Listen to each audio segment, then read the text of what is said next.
The fluorescent light in my tiny studio apartment flickers, casting uncertain shadows across the toothpaste-stained sink. At 44, this wasn't where I imagined I'd be.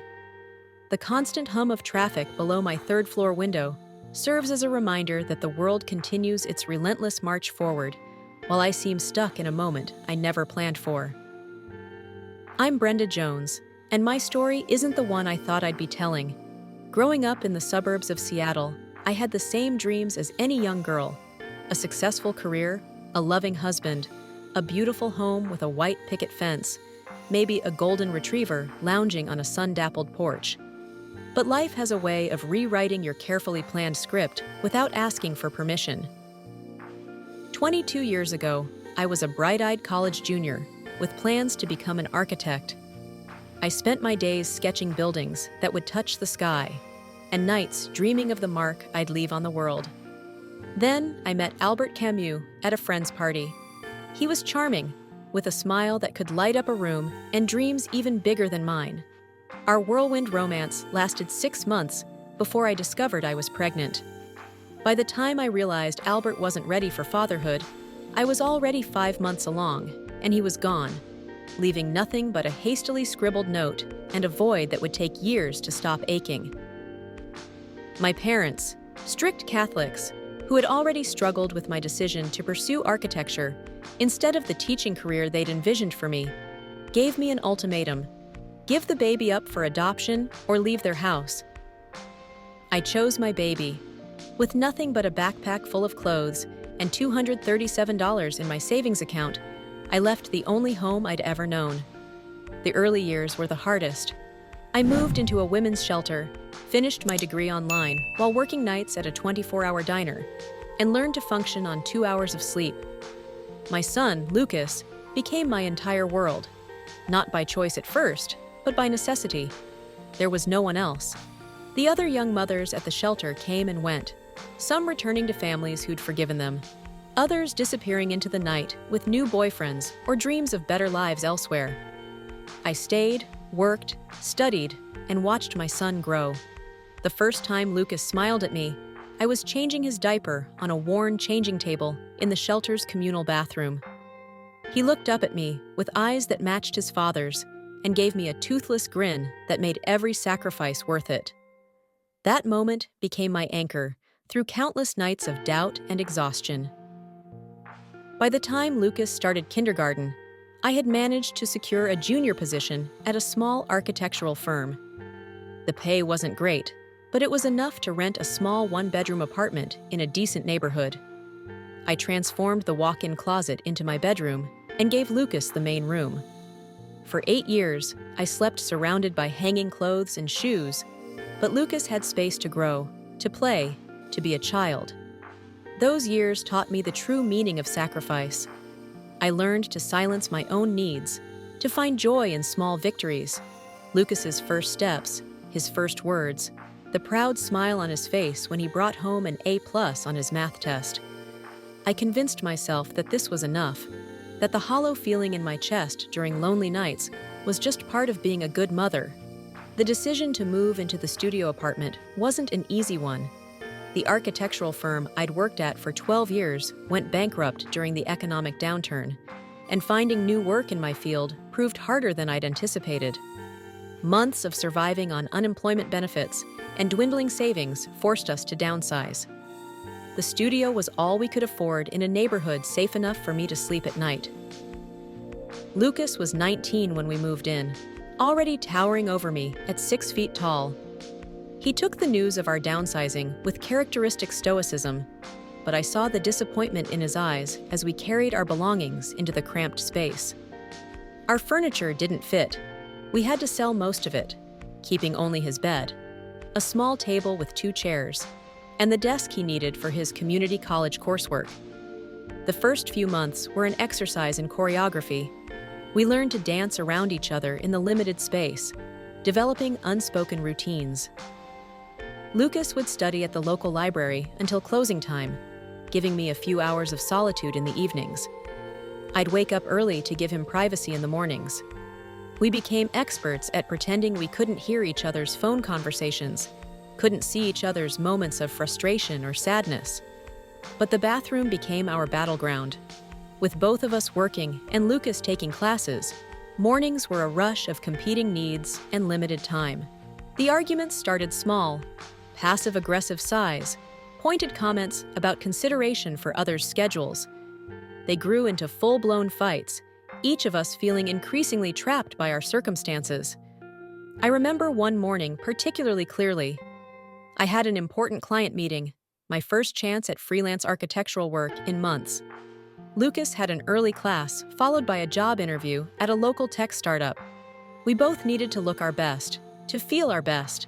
The resulting argument over shower time ended with him punching the bathroom door in frustration, leaving a dent we couldn't afford to fix. That evening, we sat at our small table, the remnants of cheap takeout between us, and tried to find a solution. The tension had been building for weeks, threatening to destroy the close relationship we'd always had. When Lucas suggested sharing shower time, I initially thought he was joking. But as we discussed it logically, the time we'd save, the arguments we'd avoid, it began to make a strange kind of sense. The first morning we tried our new arrangement was awkward. We kept bumping into each other, apologizing profusely, trying to maintain some semblance of dignity in an inherently undignified situation. But we got through it, and we were both on time for our respective commitments. It felt like a victory, however small. Over time, the awkwardness faded, replaced by a routine that seemed almost normal in the context of our unconventional lives. We developed a system. One person would shower while the other brushed their teeth or shaved. Then we'd switch. We kept conversation light at first, discussing schedules and plans for the day. But something changed during those morning encounters. Perhaps it was the steam that filled the small bathroom, creating a world that felt separate from our daily struggles. Or maybe it was the way the sound of running water drowned out the city noise, the neighbors' arguments, the constant reminder of our financial precarity. Whatever the reason, we began to talk, really talk, in a way we hadn't since Lucas was a child. He told me about his dreams of working in artificial intelligence, his fears that he'd never break free from our cycle of poverty, his guilt about not being able to help more with expenses. I shared my own fears, of aging, of never finding love again, of failing him as a mother. The bathroom became our confessional, a steam-filled sanctuary where vulnerability felt safe. Looking back, I can see how the boundaries began to blur. The emotional intimacy of our morning conversations, combined with the physical proximity forced by our living situation, created a dynamic that was increasingly complex. I found myself looking forward to our morning routine, not just for the practical benefits, but for the connection it provided. The first person to notice something was wrong was my old friend Tiana Buchanan. We'd known each other since our shelter days, when she was a volunteer counselor who helped me navigate the complexities of single motherhood. She'd stuck by me through the years, even when I pushed everyone else away. "You've changed, Brenda," she said during one of our rare coffee meetings. "When was the last time you went on a date? When was the last time you did anything that didn't involve Lucas?" I brushed off her concerns, made excuses about being busy, about focusing on work and saving money. But her words stuck with me, echoing in my mind during sleepless nights. Had I changed? Had I become too dependent on my son for emotional support? The signs were there if I'd been willing to see them. The way I'd check my phone constantly when Lucas was out, the anxiety I felt when he didn't immediately respond to my texts, the jealousy that flared when he mentioned female classmates. I told myself it was normal mother's concern, but deep down, I knew it was something else. Meanwhile, Lucas was changing too. He started staying out later, being more secretive about his whereabouts. Our morning conversations became shorter, more guarded. He'd turn the shower pressure up higher, making it harder to talk, creating a barrier of white noise between us. The night everything changed, I was sitting at our small table, picking at leftover Chinese food and waiting for Lucas to come home. It was past midnight, and he hadn't responded to any of my texts. When he finally walked through the door, the scent of unfamiliar perfume clinging to his clothes, something in me snapped. The argument that followed was ugly. Words were thrown like weapons, years of unspoken resentments bubbling to the surface. I accused him of abandoning me, of being ungrateful for all I'd sacrificed. He called me controlling, suffocating, unable to let him grow up. "I can't be your everything, Mom," he said, his voice breaking. "It's not fair, to either of us." The truth of his words hit me like a physical blow. In trying to be the perfect mother, in trying to fill every role in his life, I'd created something unhealthy. Our closeness, which I'd worn like a badge of honor, had become a chain around both our necks. The next morning, we didn't shower together. I heard him leave early, the door closing softly behind him. When he returned that evening, he had news that would change everything. "I got the job in Seattle," he said quietly. "I start next month." The weeks following Lucas's announcement were a blur of boxes and brave faces. I helped him pack, pretending each item wrapped in newspaper didn't feel like another piece of my heart being boxed away. We didn't talk about our argument, about the morning routine we'd abandoned, about the tension that still hung in the air between us. The night before he left, I sat alone in the bathroom, staring at the shower where we'd shared so many conversations. The space seemed smaller somehow, emptier. I could see now how we'd created our own world in this tiny apartment, a world that had become increasingly isolated from reality. That's when I finally broke down. The tears I'd been holding back for weeks, maybe years, came in waves. I cried for the little boy who'd needed me so completely, for the young man who needed to break free, for the woman I'd forgotten how to be in my dedication to being only a mother. The next morning, I watched Lucas load the last of his boxes into a used car he'd bought with his savings. He hugged me goodbye, and for a moment, I felt the ghost of that baby who used to fall asleep on my chest, whose entire world I used to be. "I love you, Mom," he said, "but I need to do this, and you need to let me." The first week after Lucas left was the hardest. The studio apartment, which had felt too small for two people, now seemed vast and empty. The silence was deafening. I found myself turning on the shower just to hear the familiar sound of running water, to remember the conversations we'd had in that small space. But slowly, with Tiana's help and the support of a therapist I finally agreed to see, I began to rebuild. I learned about emotional enmeshment, about the way trauma and isolation can create unhealthy bonds even with the best intentions. I started to understand how my own unresolved issues, my abandoned dreams, my fear of abandonment, my lack of adult relationships, had contributed to our complex dynamic. I began taking small steps toward independence. I joined a book club at the local library, started attending free community art classes, even created a profile on a dating app, though I didn't have the courage to use it yet. Each small action felt like learning to walk again, wobbly and uncertain, but necessary. Lucas and I started a new kind of relationship, one built on healthy boundaries and respect for each other's independence. Our phone calls became less frequent, but more meaningful. We talked about his new job, his new friends, the life he was building. I shared stories about my own growing independence, the new people I was meeting, the parts of myself I was rediscovering.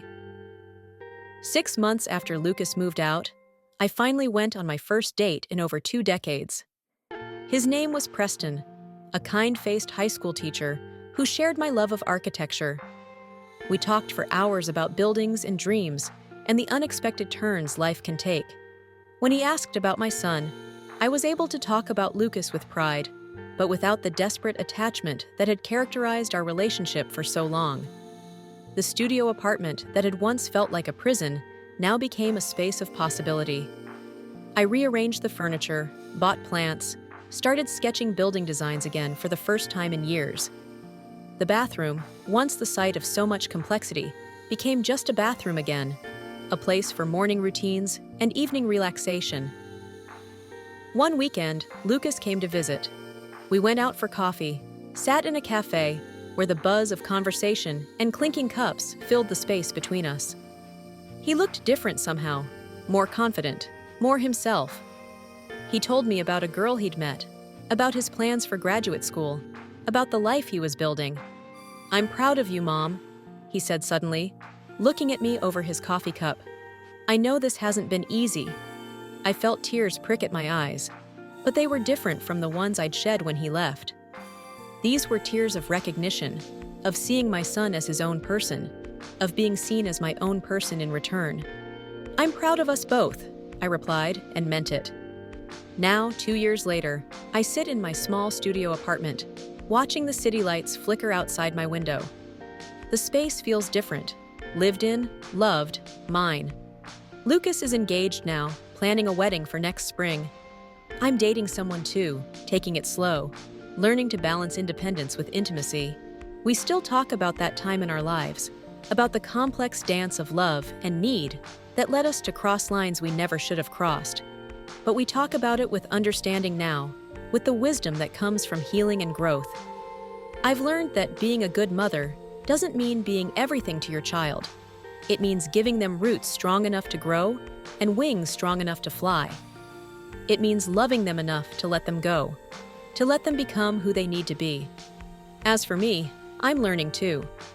Learning that it's never too late to start over, to find yourself, to build a life that's your own. The shower still runs every morning, but now it's just a shower, a place to begin my day, to wash away the old and welcome the new. Sometimes, when the water hits my face, I remember those morning conversations, the way we tried to solve our loneliness by turning inward instead of reaching out. But those memories don't hurt anymore. They're just part of our story, a chapter that helped us both grow into who we needed to become. Because that's the thing about love. Real love, healthy love. It's not about holding on so tight you can't breathe. It's about having the courage to let go, to trust that what remains will be stronger, better, more genuine than what came before. I am Brenda Jones, and this is not the story I thought I'd be telling. But maybe it's the story I needed to live to become who I am today. Not just a mother, but a woman, a friend, a partner, a person in my own right. And that, I've learned, is the greatest love story of all. Tomorrow, Lucas will bring his fiancée to visit. We'll sit at my small table, drink coffee, and share stories. There will be no tension, no undercurrent of need or dependency. Just a mother and her son, two adults who have learned to love each other in the right way, and a young woman who brings her own light to our evolving story. The bathroom sink still has toothpaste stains, and the fluorescent light still flickers. But these things don't seem like symbols of failure anymore. They're just part of my home, my life, my journey. And for the first time in as long as I can remember, I'm excited about what the future might hold. Not just for Lucas, but for me too. Because sometimes the hardest lines to cross are the ones we draw for ourselves. I've learned that healing isn't linear, that growth comes in unexpected moments, and that love can transform into something beautiful if we're brave enough to let it change. Spring arrived with a burst of cherry blossoms and new beginnings. Lucas's wedding day dawned clear and bright, the kind of Seattle morning that makes you believe in fresh starts. As I helped him adjust his tie in the church's back room, our eyes met in the mirror, and for a moment, I saw every version of him. The infant who'd clung to my finger, the toddler who'd taken his first stumbling steps across our shelter room, the teenager who'd struggled in our tiny studio, and now this confident young man about to start his own family.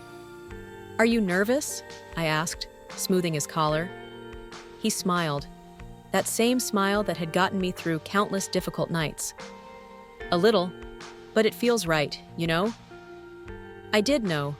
I'd met Rebecca, his fiancée, numerous times over the past year. She was everything I could have hoped for in a daughter-in-law, kind, intelligent, and most importantly, she brought out the best in my son.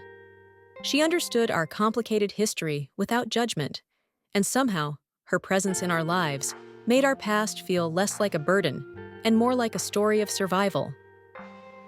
Preston, my boyfriend of the past year, sat in the front row during the ceremony.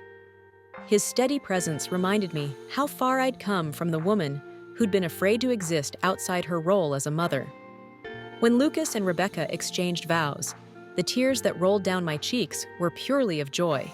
No trace of the desperate need that had once colored every milestone in my son's life. The years since our studio apartment days have brought changes I never could have imagined. I've started my own small architectural firm, specializing in affordable housing projects. There's something healing about designing spaces that might help other single mothers, other families struggling to find their place in the world. Each blueprint feels like a chance to turn our past struggles into someone else's opportunity. Tiana still teases me about how far I've come. "Remember when I couldn't get you to leave that apartment?" she said recently over lunch. "Now look at you, running a business, planning vacations, living a real life." She's right. The woman who once felt trapped in a tiny studio, who made her son her whole world out of fear and necessity, seems like a stranger now. I've learned to fill my own spaces, to build my own support systems, to love in ways that don't require sacrifice or surrender. Last month, Lucas called with news that made my heart skip a beat. Rebecca is pregnant. I'm going to be a grandmother. As he shared their excitement, their plans, their fears, I found myself offering advice not from a place of need or attempted control, but from genuine experience and love. "You're going to be amazing parents," I told them, and meant it. "And I'll be here whenever you need me, but only when you need me." The distinction matters. The boundaries we've built, the healthy distance we maintain, make our relationship stronger than it ever was when we were physically and emotionally entangled. I can love my son, support him, celebrate his joys, and comfort his sorrows without losing myself in the process. Looking back on our journey, I realize now that our story isn't just about a mother and son who crossed boundaries in a tiny studio apartment. It's about the universal human struggle to find balance between connection and independence, between love and freedom, between holding on and letting go. Every morning, I still take my shower, but now it's a time of peaceful solitude, of planning my day, of being comfortable in my own company. The bathroom mirror reflects back a woman who has learned that love doesn't mean losing yourself. It means finding yourself, again and again, in the spaces between giving and receiving. The studio apartment is long gone. I live in a small but comfortable one-bedroom now, with space for my drafting table and Preston's book collection. Lucas and Rebecca have their own home across town, close enough for regular visits, but far enough for healthy boundaries. When they come over for Sunday dinners, we share stories and laughter without the weight of unmet needs or unspoken dependencies. If I could go back and talk to my younger self, that scared single mother in the shelter, or even the woman who thought sharing shower time with her adult son was a reasonable solution to their problems, I would have so much to say. I would tell her that love shouldn't hurt, that sacrifice shouldn't mean erasure, that being a good mother means being a whole person first. But maybe she needed to learn these lessons the hard way. Maybe we all do. Maybe it's the mistakes, the crossed lines, the moments of recognition and recovery that make us who we are. As I prepare for my new role as a grandmother, I find myself thinking about cycles, how they can be broken, reformed, transformed into something better. Lucas and Rebecca's child will be born into a family that understands boundaries, that knows how to love without suffocating, that has learned the difference between support and dependence. Preston and I are talking about marriage, about combining our lives in a way that leaves room for individual growth. It's a different kind of love than anything I've known before. Mature, respectful, balanced. We're planning to build a house together, one with plenty of space for family gatherings, but also quiet corners for solitude and self-reflection.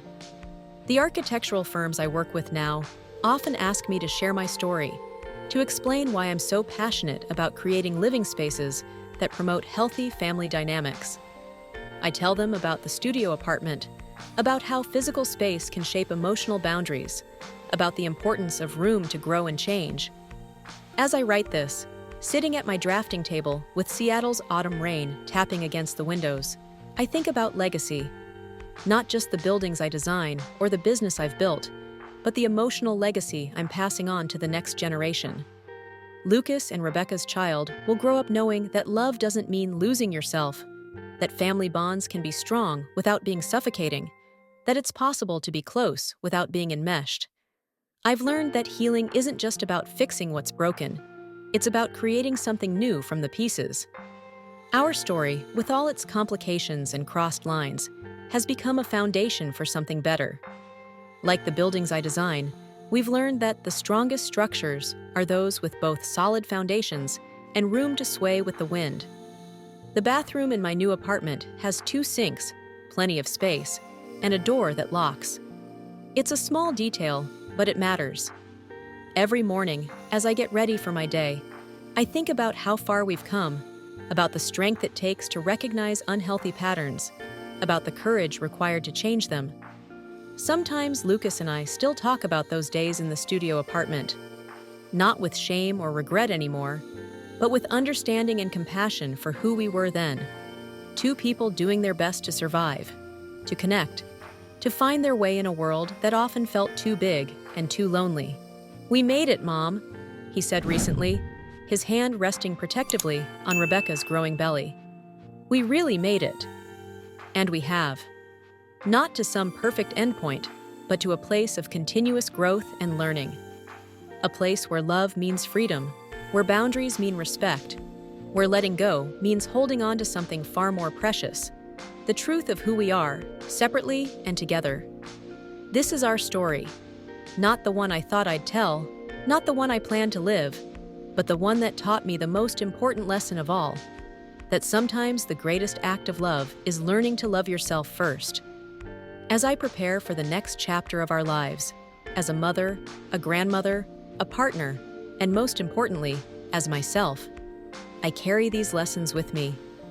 They're etched into my heart like the blueprints I draw each day, guiding me toward a future where love builds bridges instead of walls, where boundaries create connection instead of isolation, where every ending is just another beginning in disguise.